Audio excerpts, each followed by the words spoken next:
जरा सोचिए, एक सभ्यता उन्नत और शक्तिशाली जो बस एक दिन और एक रात में समुद्र में समा गई। यह है अटलांटिस की कहानी, एक ऐसा किस्सा जो सदियों से चला आ रहा है, जिसे सबसे पहले प्राचीन यूनानी दार्शनिक प्लेटो ने दुनिया के सामने रखा। लगभग 360 ईसा पूर्व में प्लेटो ने अपने संवादों टिमायस और क्रिटियास में अटलांटिस के बारे में लिखा। इसे घमंड के खतरों के बारे में एक शिक्षाप्रद कहानी के रूप में प्रस्तुत किया।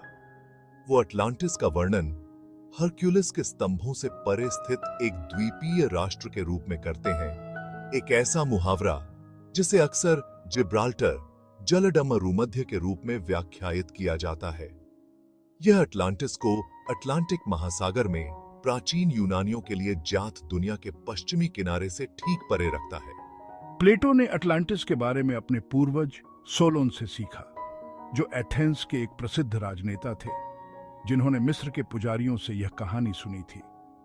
मिस्रवासी, जो अपने विस्तृत रिकॉर्ड रखने और इतिहास के प्रति अपने जुनून के लिए जाने जाते थे, ने दावा किया कि अटलांटिस उनके समय से 9000 साल पहले मौजूद था। हालांकि कुछ लोग अटलांटिस को केवल एक दार्शनिक रूपक मानते हैं, लेकिन प्लेटो के वृत्तांत में विस्तार और दृढ़ विश्वास ने सदियों से अटकलों और अन्वेषण को बढ़ावा दिया है, जिससे इतिहासकारों, पुरातत्वविदों और स्वप्न दृष्टाओं की कल्पनाओं को समान रूप से प्रज्वलित किया गया है। पुरातत्वविदों भय। प्लेटो के अनुसार अटलांटिस की शुरुआत एक शक्तिशाली साम्राज्य के रूप में नहीं हुई थी। इसकी उत्पत्ति विनम्र थी।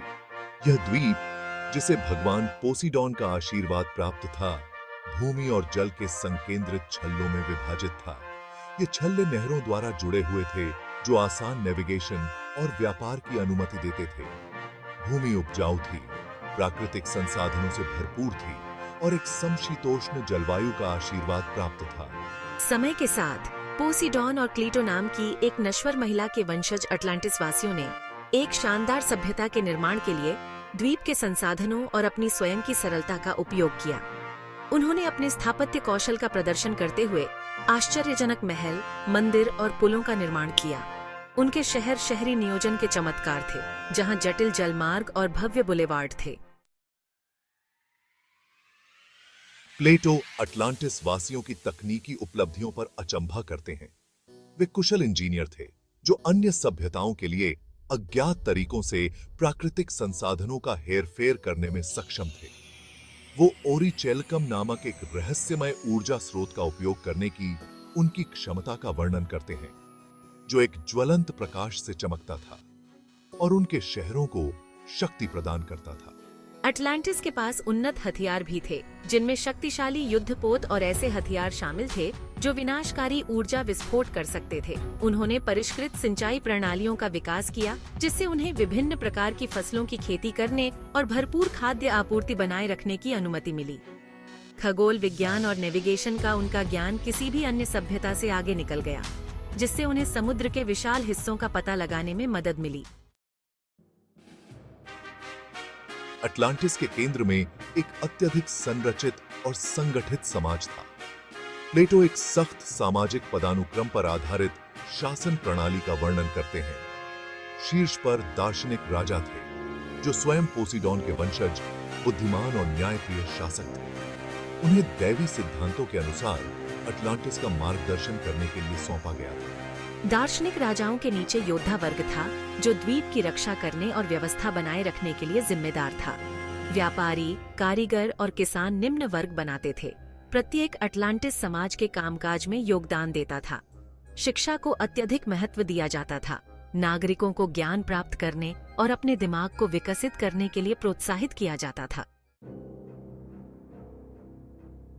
विनाश के बीज लालच और आदर्शों का पतन।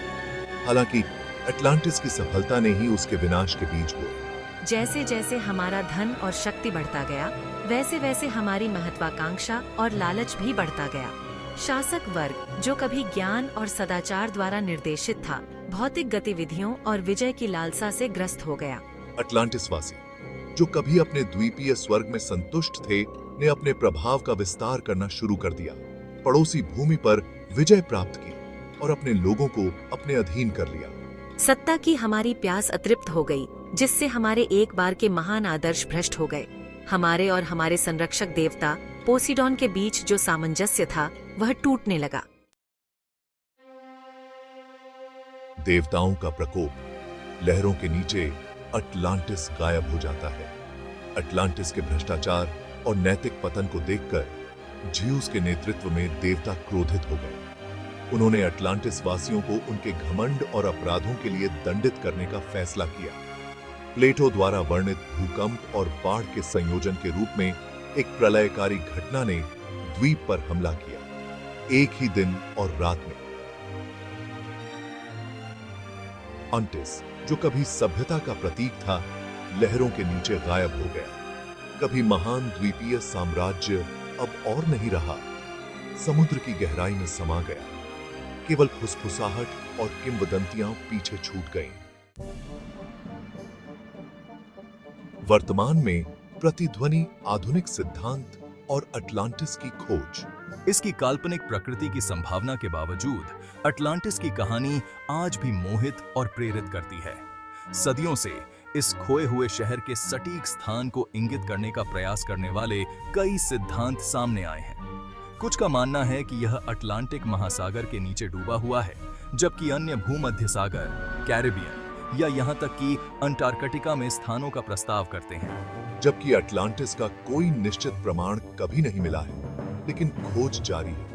अज्ञात के आकर्षण से प्रेरित होकर पुरातत्वविद और अन्वेषक इस पौराणिक सभ्यता के ठोस प्रमाण की तलाश करते रहते हैं। सोनार मानचित्रण और पानी के भीतर अन्वेषण जैसी आधुनिक तकनीकें लहरों के नीचे छिपे रहस्यों को उजागर करने के लिए नई आशा प्रदान करती हैं। जन कल्पना में अटलांटिस साहित्य से फिल्म तक अटलांटिस की कथा का लोकप्रिय संस्कृति पर गहरा प्रभाव पड़ा है। साहित्य से लेकर फिल्म, संगीत से लेकर वीडियो गेम तक इस खोई हुई सभ्यता की कहानी को अनगिनत बार पुनर्कल्पित और पुनर्व्याख्यायित किया गया है।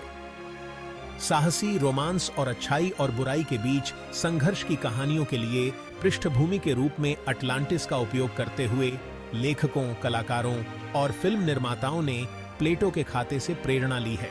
अटलांटिस के साथ स्थायी आकर्षण अतीत के बारे में हमारी स्व-इनेट जिज्ञासा और अज्ञात के रहस्यों को उजागर करने की हमारी इच्छा को दर्शाता है। यह कहानी कहने की शक्ति और समय और संस्कृति को पार करने की इसकी क्षमता की याद दिलाता है। स्थायी विरासत, एक खोई हुई सभ्यता से सबक।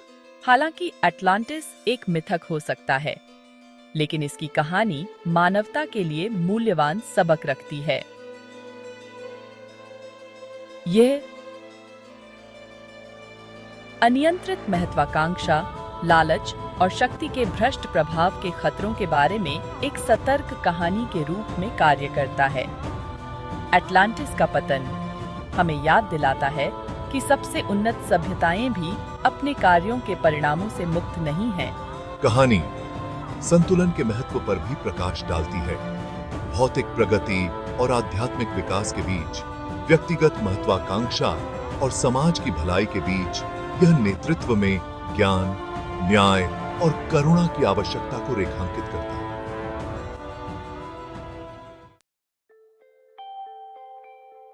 अज्ञात का आकर्षण, अटलांटिस और मानवीय भावना।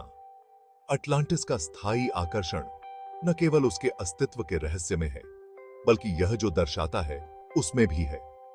यह अज्ञात के साथ हमारे आकर्षण, हमारी दुनिया के छिपे हुए कोनों और उससे आगे की खोज करने की हमारी इच्छा को मूर्त रूप देता है।